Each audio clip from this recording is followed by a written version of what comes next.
ভাই ব্রাদাররা আসছে চুয়াডাঙ্গা থেকে iPhone 14 pro max deep purple কালারটি নিয়ে নিল তারা।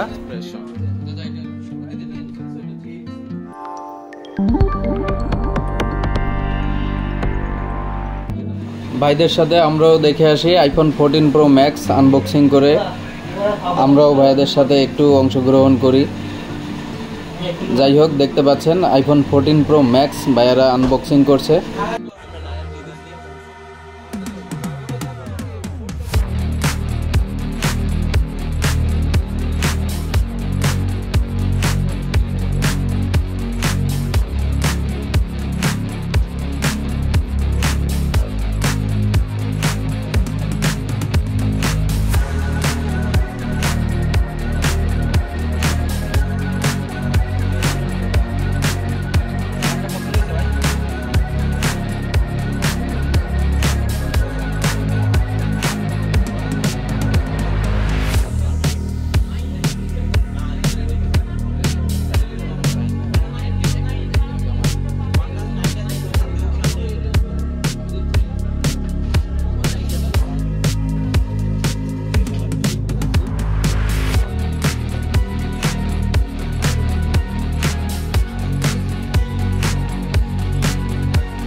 আপনি যেরকম ভাবে সাজাবেন ঠিক সেইভাবে সাজাবেন।